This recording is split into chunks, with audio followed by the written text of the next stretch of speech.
modern seringkali memicu kita dalam lingkaran obesitas. Kurang gerak, makanan cepat saji, serta stres merupakan faktor pemicu utama. Tahukah Anda jika obesitas terus berlanjut? 1. Penurunan produktivitas pada pekerja. Pekerja yang obesitas dapat menyebabkan kehilangan konsentrasi dan dapat memicu stres. Yang kedua, faktor penyakit tidak menular. Contohnya akan mengakibatkan seperti hipertensi, kolesterol, asam urat, diabetes, dan lain-lain. Yang ketiga, resiko kecelakaan kerja. Pekerja yang obesitas dapat menurunkan mobilitas dalam bekerja dan kehilangan kelincahan pada bekerja. Yang keempat, penurunan kualitas hidup pada pekerja. Selanjutnya, obesitas juga akan mengganggu sistem pernapasan. Anda mungkin saja akan merasakan sesak napas dan juga sendi-sendi tak luput dari bahaya obesitas. Mengapa?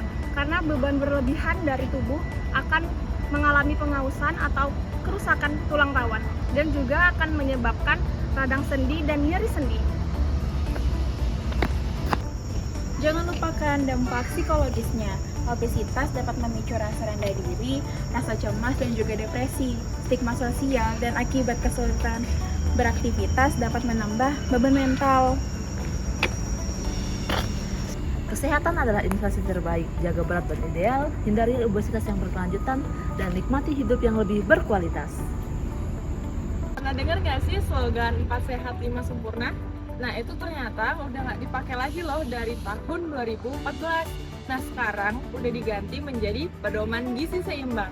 Nah di dalam pedoman gizi seimbang sendiri ada 4 pilar. Apa aja ya pilarnya?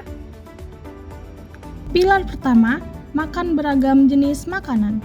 Tubuh kita butuh zat gizi lengkap dari berbagai sumber. Bayangkan piring makananmu dibagi jadi 4 bagian. 2/3 bagian untuk karbohidrat seperti nasi, kentang, atau jagung. 1/3 bagian untuk lauk berprotein seperti ayam, ikan, telur, tempe, atau tahu. 2/3 bagian sisanya diisi sayur. 1/3 buah-buahan, makin berwarna makin baik.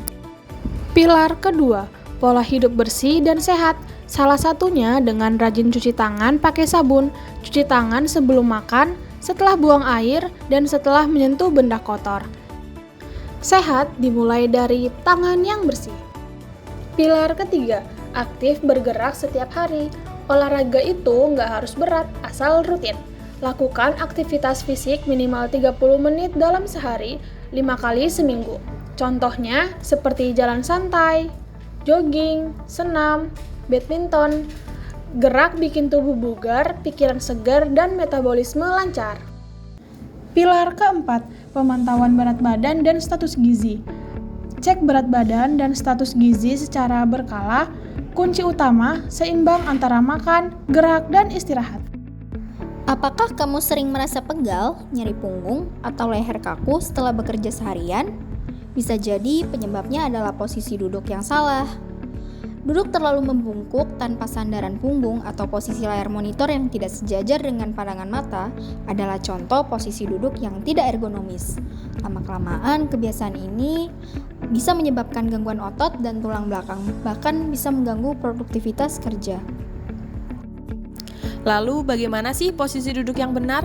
Pertama, pastikan kaki menyentuh lantai dengan rata. Gunakan sandaran kaki bila perlu. Kedua, siku membentuk sudut 90 derajat, sejajar dengan permukaan meja. Ketiga, punggung disandarkan dengan baik ke sandaran kursi. Dan yang tidak kalah penting, posisi monitor sejajar dengan pandangan mata dengan jarak sekitar 1 lengan. Dengan posisi duduk yang ergonomis, aliran darah lebih lancar, otot tidak tegang, dan tubuh pun terasa lebih nyaman. Bekerja jadi lebih fokus, lebih produktif, dan tentu saja lebih sehat.